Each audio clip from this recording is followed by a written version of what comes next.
Okay, so you're probably pretty pissed off at Congress right now because of the shutdown, as is pretty much everyone. So here is an approach based on game theory that might stop this type of thing from ever happening again and may present a solution to the current standoff. Well, first of all, let's try to explain why the shutdown is actually occurring in the first place. First of all, the shutdown is bad. Everyone seems to agree it's bad. Each party is blaming the other party.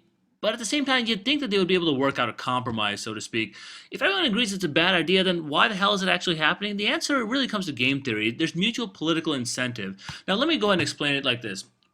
By assumption two, if you're a member of the House and you believe that you're in the right, you're a member of the good party, you're going to view the other party as essentially a group of assholes. I mean, they're not going to say it this way, but they essentially see the other side as the one that's not willing to compromise. They're not willing to budge. They're the ones who are being jerks. They're divided into two groups. One is the moderate assholes, the ones you can kind of sway over, and the crazy assholes, the fringe ones, the guys on the extreme right or the extreme left, because obviously, if you watch the news, if you listen to the news, if you read the news, you're gonna hear time and time and time again that both sides are always equally to blame for every fucking thing that goes wrong in Congress, right? Well, if that's the case, then fine, so be it. Follow my approach, and we will exploit the political extortionists. We'll try to find out which one is the good side and which side is the asshole side. You can't tell based on the current budget negotiations. And here's why. If you're currently in Congress and you're trying to negotiate on a CR, you have one of two options: to either yield and to give the other party more, or you can just stand your ground and not give them more. Well, if both parties stand their ground, we're going to get a shutdown. If one side yields and the other doesn't, then whichever side yields loses, and vice versa. On the other hand, if they both yield a little bit, we'll get a compromise. The government will stay open, whatever compromise means. At least the government would stay open under that scenario. Now, the good guys, they want B over D. But they will still take a compromise over the shutdown because that's the definition of the good guys. The assholes, on the other hand, the asshole party is the exact opposite. The asshole party would prefer a shutdown over the compromise, and they're not going to say it. But I'm going to present a scenario in which you're going to be able to expose the assholes and distinguish them from the good guys. So under the current scenario, you can see that both sides have an incentive to push and to stand their ground, and this is going to produce a Nash equilibrium. An equilibrium at the shutdown, neither side has an incentive to yield because that would mean shifting it to B or D, and one side's going to be happy, the other side's going to be unhappy. Why would you give up more to the other side? That would only hurt yourself. For whatever reason, it's going to end up hurting yourself. Even if it hurts the country as well, it's going to hurt yourself. They're not going to go for it. So how are we going to be able to disincentivize a shutdown and force option B or C? We want to distinguish between the asshole party, the one that favors the shutdown, from the good guys. You can't do that just by the result because both sides are going to push and we're going to get a shutdown. They both seem bad. Well, here's how it's going to work. Assumption three states that everyone in Congress, except for the crazy assholes, will value re-election over all other forms of power, and that is undoubtedly true. There are plenty of examples of this. In particular, the crazy assholes are going to value ideology over re-election. They're sometimes called the suicide members of Congress, ones who are going to favor ideological grandstanding, posturing, whatever, over re-election. So let's go ahead and try to find out who are the true crazy assholes. Well, here's a solution. The solution is that a constitutional amendment barring re-election eligibility for all members of Congress in the event of a government shutdown or default would effectively eliminate the chance of all future shutdowns. And here's why. The answer is simple. It's going to disincentivize A among all. So here's the same square. If you're negotiating with the moderate assholes, not the crazy assholes, but the moderate assholes, you're gonna value A at the lowest possible scenario. You're going to want to win. You're going to want the other side to lose, but you'll probably prefer a compromise over a shutdown, and you'll prefer a compromise over the other side winning. Likewise, the moderate assholes will now have to have the same type of incentive because they can't use a shutdown anymore. If they wanted a shutdown before, they're going to have to compromise this time because they don't want to lose their jobs. So what do we end up having? Well, we end up getting a prisoner's dilemma. If we did have C, well, each side would still want to push and try to get more out of the negotiations. Now, realistically, that's not going to happen. They know that if they both push, then we end up getting a shutdown and everyone gets screwed. So over repeated negotiations, after enough time, you'll get a lot of 11th hour compromises, and the moderate assholes will have to yield. And in particular, the crazy assholes will always push because they don't care.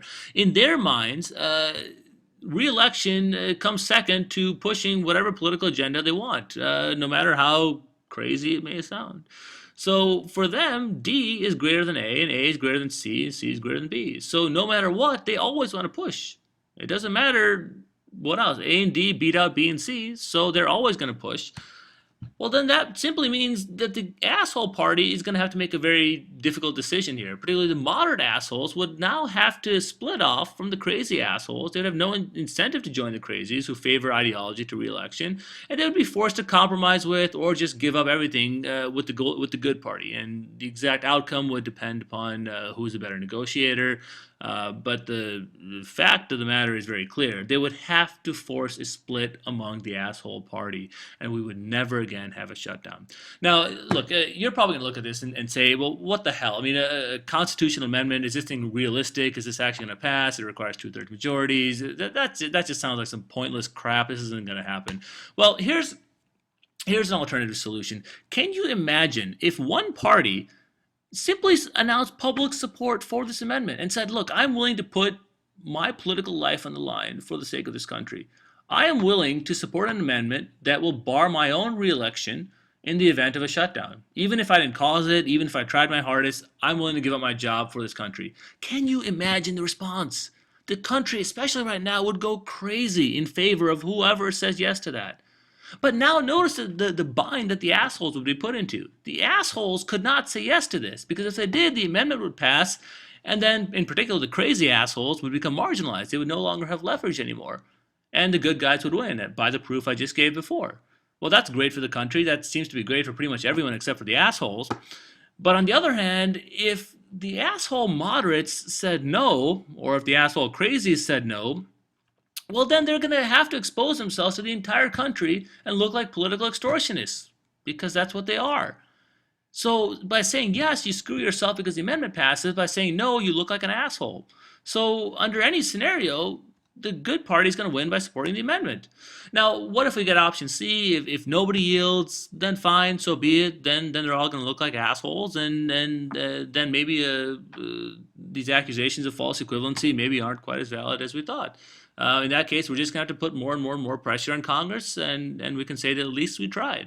On the other hand, what about the nightmare scenario if the amendment passes and sometime in the future a shutdown actually happens anyway? In this case, the crazy assholes would actually have to alone outnumber the good people, in which case we would have total chaos. Yeah, that would suck. I agree it would suck, but if we're already in that scenario anyway, we'd be screwed. This amendment wouldn't help us, but it wouldn't really hurt us either. So, in summary, what are we going to do here? We've got to push for this amendment, but it doesn't have to pass. I know it's not realistic to expect an amendment to pass. It's not going to pass anytime soon.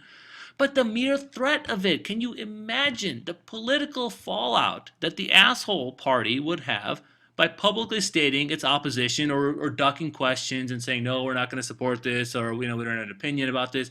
One party, the good party, would look really good. The asshole party would look really bad. So fine, if you believe that both sides are equally douchey, then you have an incentive to support this amendment.